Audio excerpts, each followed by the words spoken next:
kaze muri kino kiganiro ca burakeye, vyuka ushima Imana wongere uyitazire kugira uhazwe n'ubuntu bwayo kuri uno musi mushasha Imana ikweretse.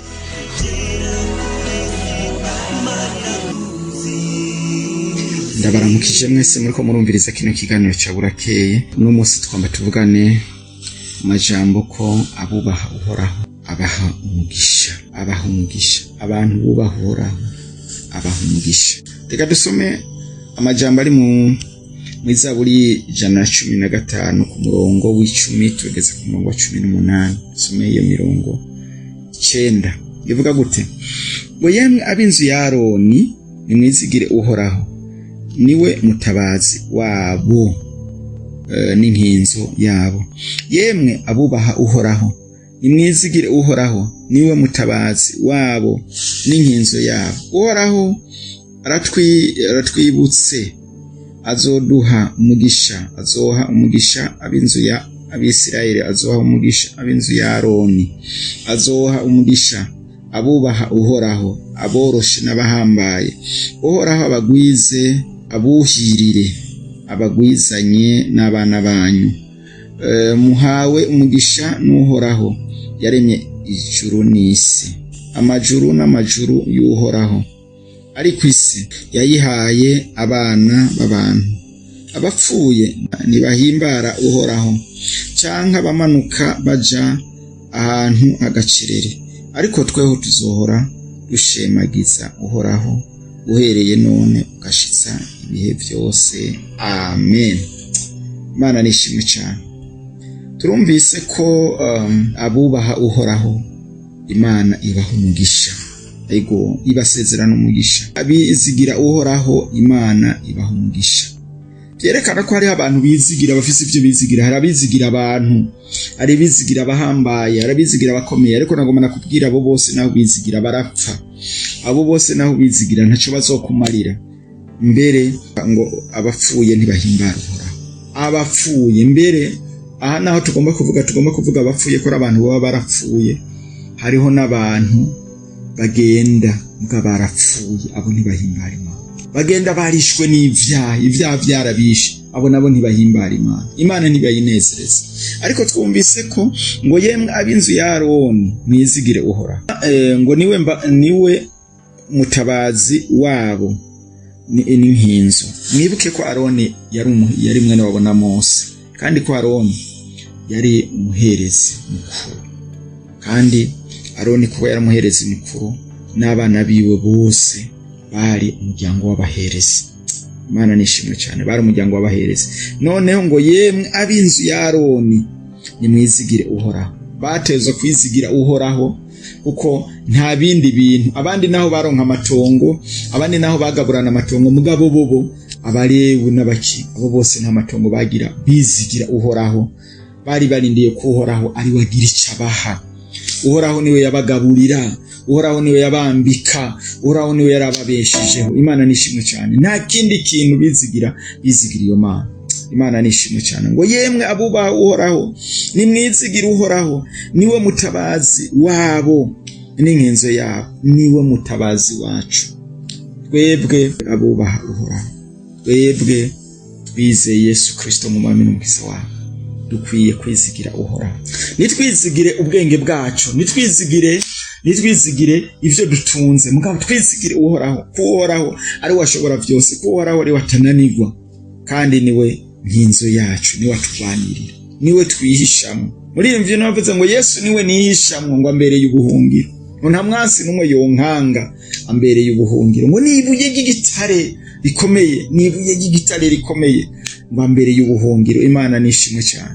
Nibuye ry'igitare rikomeye, ngo kumurangwa ambere igitutu, ngo no mwijoro ambere muze, no mwijoro ansikama, no mwijoro ambereye ubuhungiro. Ngo nibuye ry'igitare. Urumva rero avuga ngo Uhoraho aratwibutse, aduha umugisha, azoha umugisha ab'inzu y'Abisirayeli, azoha umugisha ab'inzu y'abizera. Imana nishimwe cyane. Azobaha umugisha ab'inzu ya Aroni, azoha umugisha abubaha Uhoraho. Azoha umugisha ab'inzu ya Aroni, abakozi b'Imana, azoha umugisha azoha umugisha abisirayeli, azoha umugisha kandi abubaha uhoraho bavuye mu mahanga yose, abari mu mahanga yose, mu mahanga y'abatari abisirayeli bubaha uhoraho, bemeye kubaha uhoraho, bemeye kwizera Yesu Kristo nk'umwami n'umukiza wabo, bakemera gushikanwa, kuko Yesu niwe nzira n'ukuri n'ubugingo, nta gushika kwa data atamujanye. Niko muri Yohana igice ca mbere, Yohana igice ca 14 ku murongo wa 6 avuga ngo, Yesu aravuga ngo ni jewe nzira n'ukuri n'ubugingo, nta gushika kwa data ntamujanye. Niwe abemera guca muri Yesu Kristo, niryo rembo ry'intama bakaricamo, barinjira ngo bagatungana. Ngo azoha umugisha abubaha uhoraho, aboroshe n'abahambaye, yego aboroshe n'abahambaye. Imana nishimwe cyane. Ngo uhoraho abagwize abuhire, azotugwiza yongere atwuhirire. Iyo umuntu yaguhaye araguha, hama akakongera, hama noneho akakuhirira. Imana nishimwe cyane. Amen. Bwana Yesu asifiwe. Abagwizanye n'abana banyu, azotugwizana n'abana bacu. Muhawe umugisha n'uhoraho yaremye ijuru n'isi, amajuru n'amajuru y'uhoraho ari ku isi yayihaye abana banyu. Isi yarayiduhaye ngo tuyibeko, kandi Imana ngo ntinezererwa, ntihimbagwa n'abantu bapfuye canke bamanuka baje ikuzimu, babandi batarizera Yesu Kristo, babandi batarakizwa Imana ngo abo ntibahimbarirwa, babandi ngo bamanuka baje ikuzimu, baja mu mahonero kuko banse kwizera Yesu Kristo, abo ngo Imana ntibahimbara, bagenda ahantu h'agacerere, bagenda ahantu bazokwama bicuza. Imana idufashe cyane. Ariko tweho tuzohora dushimagiza uhoraho. Imana nishimye cyane. Uhereye none ugashitsa ibihe byose, tuzokwama dushimagiza uhoraho. Imana nishimye cyane. Mbega nawe uri mu bashimagiza uhoraho canke uri muri babandi barindiye bariko baramanuka? Uri muri babandi bapfuye badahimbara Imana? Uri muri babandi bariko baramanuka baje kuzimu, hahandi hagacerere?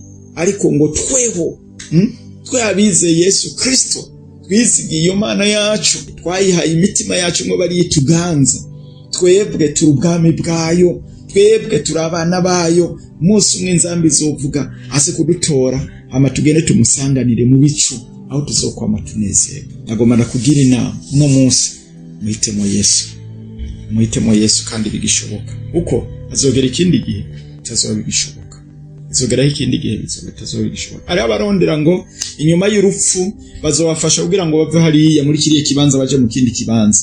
Inyuma y'urupfu nta bukiza ruriyo, inyuma y'urupfu nta mahoro, inyuma y'urupfu nta gakiza. Mugabo nagomba nakubwira agakiza ukarondera uno munsi urakarondera, kandi biracakunda, kandi birashoboka. Muhisemo Yesu biracakunda, kandi kumuhitamo nta kintu bitwara, no kwemera gusa ko umunyabyaha, kwemera ko Yesu yapfuye azira ibyaha byawe, hanyuma ko kemera kumwakira, kaza mu bugingo bwawe, kamusaba kuza mu bugingo bwawe, kamusaba ko gufuta mu gitabo cy'urubanza, kakwandika mu gitabo cy'ubugingo, ucika umwana w'Imana, ngo niho mwashiriwe ku kimenyetso aricyo mpwemu yera, cyo mushikwa ku kimenyetso aricyo mpwemu yera. Kandi igihe Yesu azoza ngo mwibuke Yesu ariko araduga mu ijuru, abantu bagumye bahanze amaso mu ijuru, ngo abantu bahanze amaso mu ijuru, ngo haza abagabo babiri bambaye impuzu zera, ngo arababwira ngo uko Yesu abakuwemwo uko agiye niko azogaruka. Yesu turamwiteze ko azogaruka ahagarare mu kirere, inzambi ivuge, hama bize tumusangane mu kirere. Naho nagomba nakubwire, arahiriwe umuntu azoba ari mu izuka rya mbere, ariko utazoba ari mu izuka rya mbere azoba ari umugogo.